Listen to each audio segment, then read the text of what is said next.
हिमाचल प्रदेश के सिरमौर जिले से एक ऐसी खबर सामने आई है जिसने न सिर्फ स्थानीय लोगों का ध्यान खींचा बल्कि पूरे देश में चर्चा का विषय बन गई है। यहाँ शिलाई गांव में दो सगे भाइयों ने एक ही युवती से शादी रचाकर सदियों पुरानी बहुपति प्रथा को फिर से जिंदा कर दिया है। दरअसल 12 से 14 जुलाई तक चले एक 3 दिवसीय विवाह समारोह ने सबका ध्यान अपनी तरफ खींचा।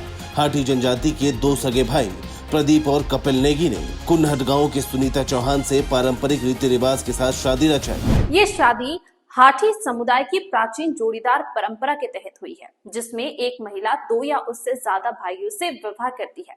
इस समारोह में ढोल नगाड़ों की गूंज, पारंपरिक हाटी लोकगीत और नृत्य के साथ सैकड़ों मेहमान शामिल हुए। शादी का वीडियो सोशल मीडिया पर तेजी से वायरल हो रहा है, जिसमें इस प्रथा को राष्ट्रीय स्तर पर चर्चा मिल रही है। दुल्हन सुनीता चौहान ने भी अपनी सहमति जताते हुए कहा, मुझे इस परंपरा की पूरी जानकारी थी और मैंने अपनी मर्जी से यह फैसला लिया। मुझे कोई आपत्ति नहीं है। हाटी समुदाय में बहुपति प्रथा सदियों से चली आ रही है, जिसे जोड़ीदार प्रथा या द्रौपदी प्रथा भी कहा जाता है। इसका मुख्य उद्देश्य संयुक्त परिवार को बनाए रखना, संपत्ति के बंटवारे को रोकना और जनसंख्या नियंत्रण करना है। इस प्रथा को हिमाचल प्रदेश के राजस्व कानूनों में कानूनी मान्यता प्राप्त है। हालांकि आधुनिकता के प्रभाव में यह परंपरा धीरे धीरे कम होती जा रही है, लेकिन इस शादी ने इसे फिर से चर्चा में ला दिया है। यह प्रथा सिरमौर के गिरिपार क्षेत्र, किन्नौर, लाहौर और स्पीति जैसे पहाड़ी इलाकों में आज भी कुछ हद तक प्रचलित है।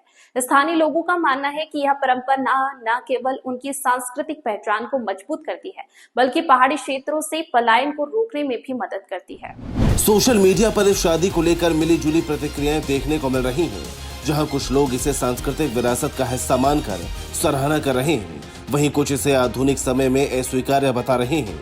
कई यूजर्स ने सवाल उठाया कि आधुनिक युग में कोई युवती इस तरह के विवाह के लिए कैसे सहमत हुई। ये शादी न केवल हाटी समुदाय की अनोखी परंपरा को दर्शाती है, बल्कि ये भी बताती है कि कैसे कुछ समुदाय अपनी सांस्कृतिक जड़ों को आज भी संजोए हुए हैं। लेकिन सवाल ये है कि क्या आधुनिक समाज में ऐसी परंपराएं प्रासंगिक रह पाएंगी? अपनी राय हमें कमेंट सेक्शन में जरूर बताएं। Bureau report P24 news.